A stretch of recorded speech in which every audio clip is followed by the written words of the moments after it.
are so excited that all of you have joined us for Easter morning. It is one of the biggest holidays as a Christian, and we are so glad that we are all here together to worship God and hear about his resurrection. Well, Jesus' resurrection. I would like to draw your attention to the connection cards that we have at the end of each row. This is the best way to stay connected here at Discovery Fellowship. So if you have any questions about the church, if you have any prayer requests, or if you'd like to get baptized, you can indicate that on your connection card, and then you guys can drop it in the bucket at the end of service when they are passed. I would also like to draw attention to this basket over here. So as you heard a couple weeks ago, it is one of the biggest holidays as a Christian, and we are so glad that we are all here together to worship God and hear about his resurrection. Well, Jesus' resurrection. Happy Easter. We are so excited that all of you have joined us for Easter morning. It is one of the biggest holidays as a Christian, and we are so glad that we are all here together to worship God and hear about his resurrection. Well, Jesus' resurrection. I would like to draw your attention to the connection cards that we have at the end of each row. This is the best way to stay connected here at Discovery Fellowship. So if you have any questions about the church, if you have any prayer requests, or if you'd like to get baptized, you can indicate that on your connection card, and then you guys can drop it in the bucket at the end of service when they are passed. I would also like to draw attention to this basket over here. So as you heard a couple weeks ago, we heard about Olive Crest, which is a ministry here in Kitsap County that works with kids in foster care. And so for the rest of the month, we are going to be collecting things for graduation baskets. So we are looking at things like gift cards and snacks, water bottles, things that you think a high school graduate would like as maybe they enter on into adulthood. And so we'll have this basket up here for the rest of the month for those donations. All right, this morning we are continuing our series called Greater Love, so please check out this bumper video.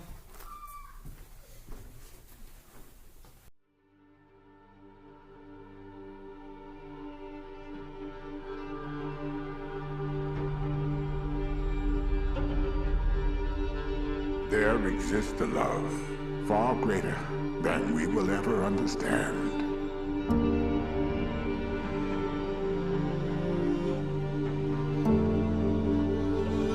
A love prophesied for ages.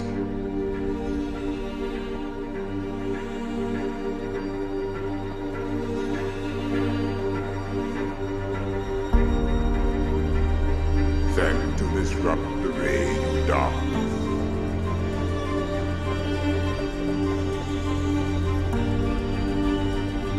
One to challenge the skeptics. A love that quenches our thirst.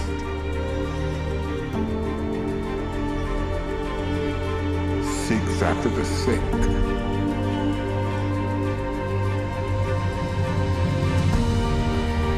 And mends the broken.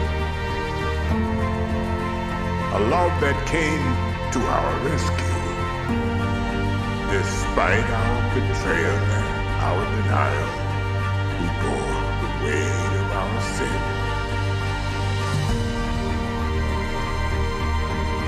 Facing death by being nailed to a cross.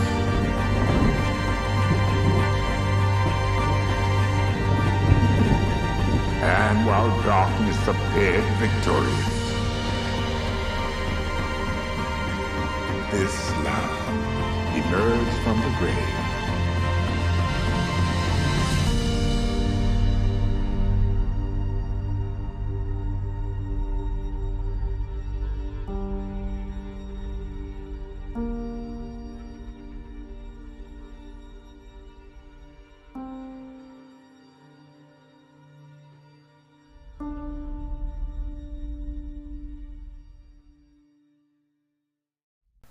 Awesome. Good morning. Christ is risen. He is risen indeed. He is risen indeed. Yeah. There you go. Had at least one good Easter trained Christian here. So when I say Christ is risen, you say He is risen indeed. Let's try it. Christ is risen. He is risen indeed. Amen. Yeah. This morning we're continuing our series called Greater Love, and it comes from the verse you just saw on the screen, John 15, verse 13, where Jesus said, "Greater love has no one than this, to lay down one's life for one's friends." And Jesus was teaching us that we should be willing to lay down our lives for each other. And then Jesus practiced what he preached. The historical proof that Jesus rose from the dead is more concrete and solid than any historical event before the invention of the camera. And quite more solid than many things that happened after the invention of the camera. I wish, though, that the Roman guards had been required to wear body cams, because I would have just loved to see how Jesus walked out of the grave. I don't know how you guys picture it in your heads. I don't quite know how he would have done it. Maybe what your picture of Jesus is, how he came out of the grave. Maybe he came out like Rocky with his hands in the air, just stoked to have conquered death. Maybe he was just casual about it, just walked out, no big deal, just being risen from the dead, conquering death for the human race forever. Or maybe he came out and was stretching, and just kind of yawning like a bear coming out of hibernation. I don't know how it would feel to be dead for 3 days and then be raised back to life again. I have no clue. I would love to have seen it. Unfortunately, those Roman guards were not wearing body cams, and there were no witnesses to that event. All we get are the stories afterwards. And reading those stories, though, it always gets me so excited, because it's a way that Jesus proved his teachings. Like, all of a sudden, Easter got real. And Jesus got real. If Jesus had never risen from the dead, I would probably treat it like a lot of other religions on the planet, where I would think, okay, there was this nice guy, he taught some nice things, and I'd probably just believe some of the nicest things that Jesus taught. And if I heard about him dying, I would think, oh, what a tragedy, just another death. There's lots of tragedies in the world. And I probably wouldn't have thought much about it. But the fact that Jesus rose from the dead, all of a sudden, it makes it real. And it confronts each one of us. Because all of a sudden, it's not just nice teachings. It's like, wow, if I do the things Jesus taught, then I could be raised from the dead someday too. And in a way, it proves everything he said. When I was in college, I spent a couple summers doing fishing in Alaska, out near Kenai and Kasilof. I worked doing gill net fishing. And one morning, we were up all night long because there was a special fishing season at the mouth of the Kasilof River. And there was going to be tons of fish. It was a big opportunity for us to make lots of money. And so we actually stayed and staked out our spot all night long on the beach. Our captain was in the boat sitting near the beach, and me and my friend Cody were in a truck all night long, parked in a strategic place, and there were other people who got there before us. We got there at like 7 o'clock at night. Fishing season didn't open until 6 a.m., but there were other people there waiting in line. Because it was a big day and there was lots of money at stake. But you weren't allowed to put your nets in until 6 a.m. And right leading up to 6 a.m., there was a ton of fishermen out there. And they started putting nets out a little early because fishermen always cheat. And all of a sudden, my friend Cody and I started hearing this yelling coming from about 50 yards away. And we didn't know what was going on. But all of a sudden, we heard one angry voice rise above the lull of every other voice.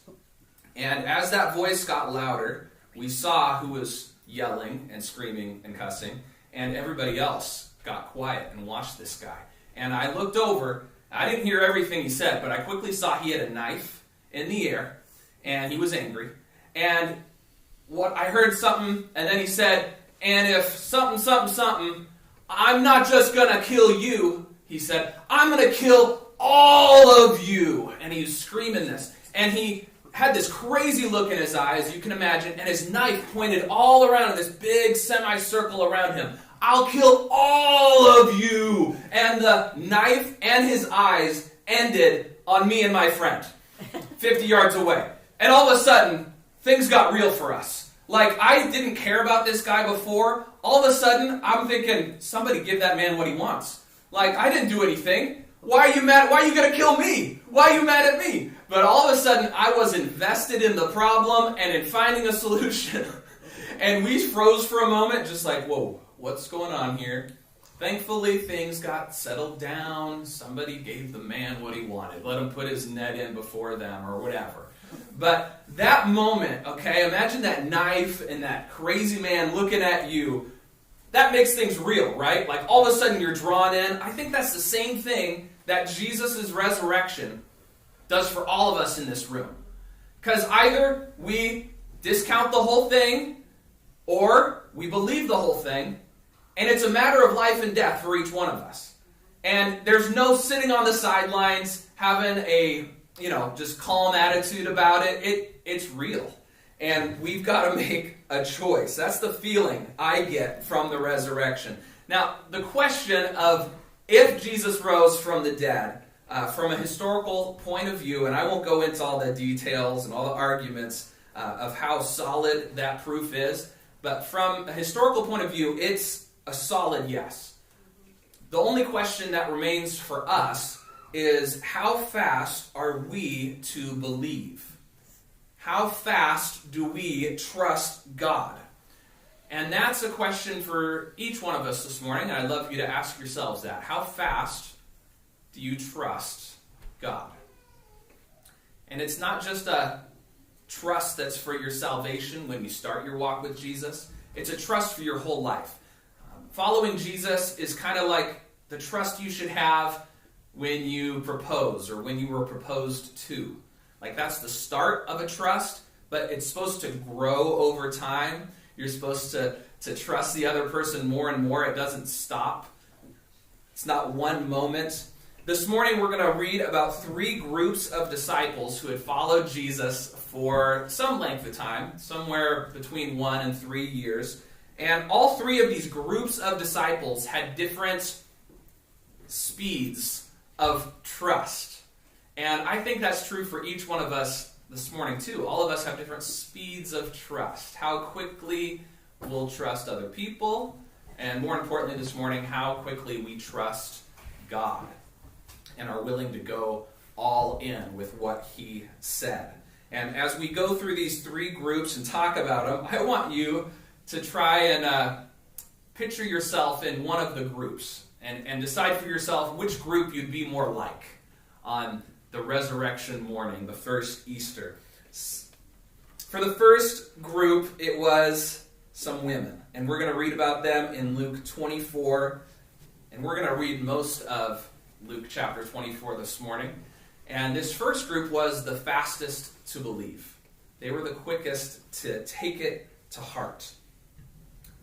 On the first day of the week, very early in the morning, the women took the spices they had prepared and went to the tomb. They found the stone rolled away from the tomb. But when they entered, they did not find the body of the Lord Jesus. While they were wondering about this, suddenly 2 men in clothes that gleamed like lightning stood beside them. In their fright, the women bowed down with their faces to the ground. But the men said to them, "Why do you look for the living among the dead? He is not here. He has risen. Remember how he told you while he was with you in Galilee? The Son of Man must be delivered over to the hands of sinners, be crucified, and on the 3rd day be raised again." Then they remembered his words. So these women set a good example to us that we should be fast to trust in God. The first step they took is in verse 4. They wondered. And some of you here might be at that step this morning, where you're just wondering, like, that's curious. People believe that a guy rose from the dead. Interesting. Maybe I'll look into that more. The next step they took was in verse 8, where they remembered and believed Jesus' words. And then the third step is what they do next. They talk to other people about it. These women weren't just the first to believe the resurrection, but the first to tell others. All 3 groups of disciples that we look at this morning take those 3 steps in that order, from wonder to belief to sharing. And that's the order we should take too. But the women did these things first, and they worked through those steps the fastest and did them the best. The second group, a little bit slower. We'll read about them starting in verse 9. When the women came back from the tomb, they told all these things to the 11 and to all the others. It was Mary Magdalene, Joanna, Mary the mother of James, and the others with them who told this to the apostles. But they did not believe the women, because their words seemed to them like nonsense. Peter, however, got up and ran to the tomb. Bending over, he saw the strips of linen lying by themselves, and he went away, wondering to himself what had happened. So these male disciples were not fast to believe. As we see, they end up being the slowest among all the groups we look at this morning. They discounted what the women told them. Only one of them scratched his head and began to wonder. I hate to stereotype, but isn't that so typical of men and women? Don't us men often just discount what women say, even though they're right? And even worse, aren't us men typically slower to believe in God and to follow whatever God is instructing us to do? A few years ago, actually more than a few years ago, I was a kids pastor in Medford, Oregon, and my dad was my boss. He was the lead pastor of the church. And I was planning the kids' church services, and I had this great idea, I thought, and I shared it with my wife. And I said, okay, I've got this idea for the kids to remember the lesson. I'm going to get them all these temporary tattoos, and we'll put these temporary tattoos on. And then they'll go home, and it'll stick with them for a few days, and they'll remember the lesson. And Carissa said, I don't know if you should do that, because I don't know how happy all the parents at the church will be if you send home their kids with these temporary tattoos. And I was like, oh, whatever. She's always just poo-pooing my ideas. And, and I totally discounted it. And later, I was driving in the car with my dad a couple days later, and I shared the idea with him. I'm like, yeah, I think I'm going to have these kids. I'm going to put the temporary tattoos on them, and I explained how it would go with the lesson or whatever. And he said, yeah, I like your idea, but I don't think some parents would appreciate that. You sending their kids home with these temporary tattoos. And I was honestly surprised, because it was like the same thing Carissa had said. I said, oh, you're kidding me. My wife said that exact same thing. And he looked at me now in disbelief and said, haven't you learned by now to listen to your wife? It takes years. Unfortunately, I told Carissa that story, and now she tells me all the time, haven't you learned by now to listen to me? Anytime I make a mistake, and she warned me about it, haven't I told you now that you should listen to me? I think that's the same with God and us, each one of us. I think God would say to us, haven't you learned by now to listen to me? No. I mean, look at your own heart. Haven't we learned by now to listen to Jesus? And men, I'm going to speak directly to you, because I do think we're slower. I think us men should lead the way in believing in Jesus. I think we should be leading the church in prayer, and reading the Bible, and building community, and sharing Jesus with others. But often, it's the women who get ahead of us, and they're faster to believe and obey. And, good for you women, but I think us men could do better. And Peter, he was the only man who started to even wonder. He's the quickest of the slow men. And I think because of that, God chose Peter to lead the church. And men, we should be faster so that God would have us be leaders in the church. The quicker we are to believe, the more God can use us to do great things in our lives and in other people's lives. So far of those two groups, who would you say you're more like? The quick women or the slow men? Or maybe like Peter, or you're at least the quicker among us slow men. The women took just 9 verses to wonder, then believe, and share. The 11 disciples, they took a lot longer. Now we're going to look at the third group, which was 2 men who were walking on a road from Jerusalem to Emmaus. And they believe at a medium level speed, but it's almost painful to watch them. And as we read this, I hope you feel the pain. My kids played soccer this fall, and sometimes watching them on the field was I don't want to say this too loud because they might hear me in the back. It was a little bit painful because I'm watching thinking, I know exactly what they need to do. Like, no, you go, don't group together. Go over there and just pass the ball. You'll get an easy score. So obvious, and it's so painful to watch these kids play sports sometimes. I was at a lacrosse game a month ago where it was like their first lacrosse game for lots of the players, and I felt the same way. Me and Brian were out watching them, and we're like, put some pads on us. Let us in this game. Let us show these guys how to actually hit each other. And it's a good thing they don't let us parents in the game. But Amen. I don't know if you've ever felt how painful it is sometimes when people are slow to catch on to things. Women, you probably get this feeling a lot. Let's read it and just be in pain as you watch how slow these next two guys were to believe Jesus. Now that same day, two of them were going to a village called Emmaus, about 7 miles from Jerusalem. They were talking with each other about everything that had happened. As they talked and discussed these things with each other, Jesus himself came up and walked along with them, but they were kept from recognizing him. He asked them, "What are you discussing together as you walk along?" They stood still, their faces downcast. One of them, named Cleopas, asked him, "Are you the only one visiting Jerusalem who does not know the things that have happened here in the last few days?" "What things?" he asked. I like how Jesus plays it up. "About Jesus of Nazareth," they replied. "He was a prophet, powerful in word and deed before God and all the people. The chief priests and our rulers handed him over to be sentenced to death, and they crucified him. But we had hoped that he was the one who was going to redeem Israel. And what is more, it is the third day since all this took place.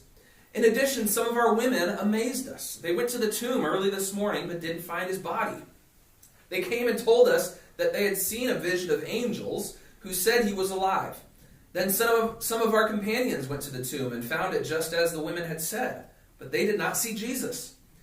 He said to them, "How foolish you are, and how slow to believe all that the prophets have spoken.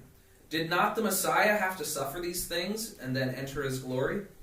And then, beginning with Moses and all the prophets, he explained to them what was said in all the scriptures concerning himself. As they approached the village to which they were going, Jesus continued on as if he were going further. But they urged him strongly, "Stay with us, for it is nearly evening. The day is almost over." So he went in to stay with them. When he was at the table with them, he took bread, gave thanks, broke it, and began to give it to them. Then their eyes were opened, and they recognized him, and he disappeared from their sight. They asked each other, "Were not our hearts burning within us while he talked with us on the road and opened the scriptures to us?" They got up and returned at once to Jerusalem. There they found the 11 and those with them, assembled together and saying, "It is true, the Lord has risen and has appeared to Simon." Then the two told what had happened on the way, and how Jesus was recognized by them when he broke the bread. Jesus himself says that these two men were foolish and slow to believe.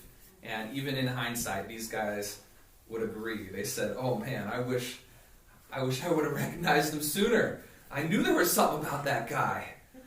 My favorite part in this is the irony in verse 18, where dense old Cleopas asks Jesus if he's the only one who hasn't heard all that's gone on.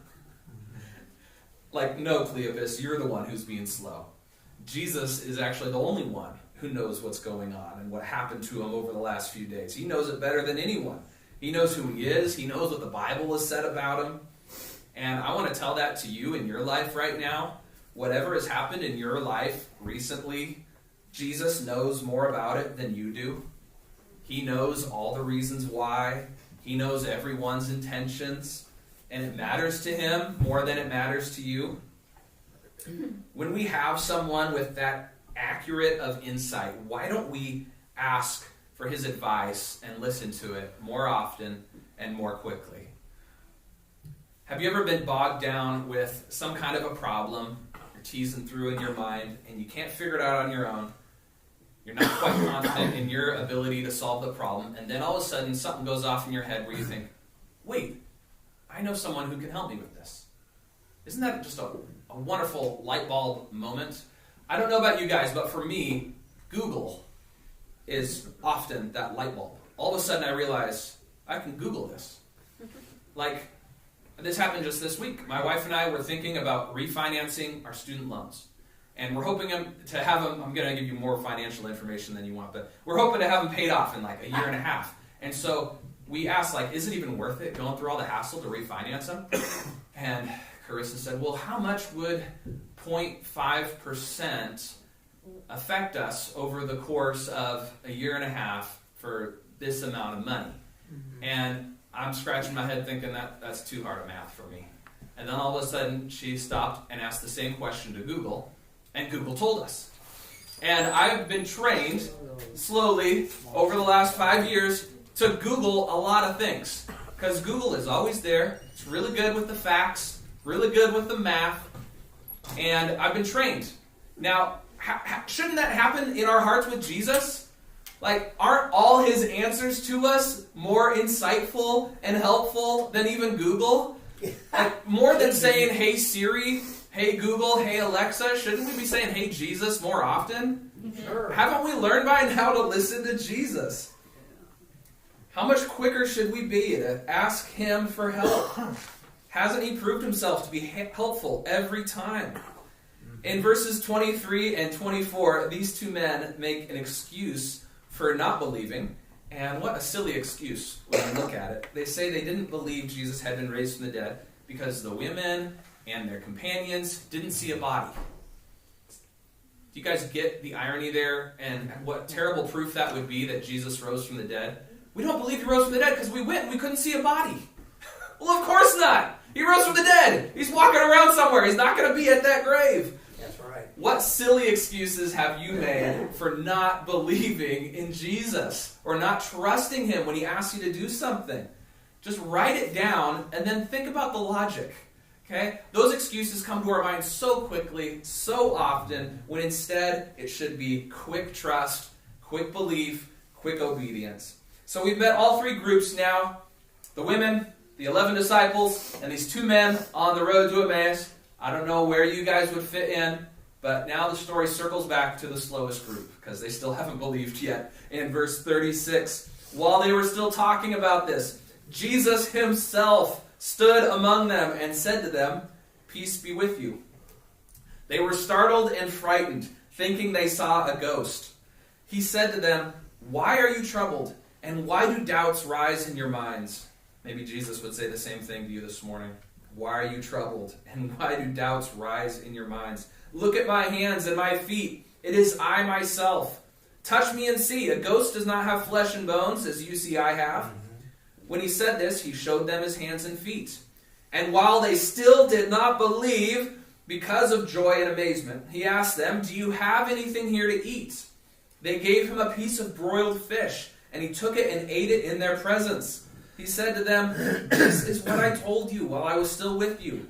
Everything must be fulfilled that is written about me in the law of Moses, the prophets, and the Psalms." Then he opened their minds so that they could understand the scriptures. He told them, "This is what is written. The Messiah will suffer and rise from the dead, and on the third day rise from the dead. And repentance for the forgiveness of sins will be preached in his name to all nations, beginning at Jerusalem. You are witnesses of these things. I am going to send you what my Father has promised, but stay in the city until you have been clothed with power from on high." These 11 were the slowest, patient with them, and ended up using these slow, trusting men to begin his church. They didn't believe the women. They didn't believe the two men. They were troubled. They let doubts arise in their minds. They needed very strong proof. Jesus proving that he wasn't a ghost. Look, I can eat. Look, there's holes in my hands. And the whole moral of this story is basically don't be as slow as those 11 disciples. They go on to do incredible things, and we can look at those stories and emulate their belief and their trust in God. This story shows the other side of them, where they were slow and it took them a long time.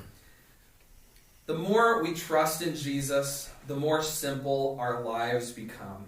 And I've found in my life that the faster I am to trust in God and do what He says, the easier my life is, and the better things go. If I doubt, or I wait, or I ignore God's voice, I often struggle back and forth with anxiety and worry and wonder and guilt and confusion. It's so much easier just to not waffle around and just to do what God says when He says it. So whatever next step God is asking you to take, I want to encourage you to take it. Don't wait. Don't ponder it. Don't waffle around. Just do it. Your life will be easier. Don't be foolish or slow. Don't be troubled or frightened. Don't let doubts rise in your mind. Be fast to believe. Remember Jesus' words. Search the Scriptures. Wonder and discuss what happened. Recognize Jesus and the burning that is in your heart, and allow God to open up your eyes and your mind. I have 4 next steps for us to consider this morning. The first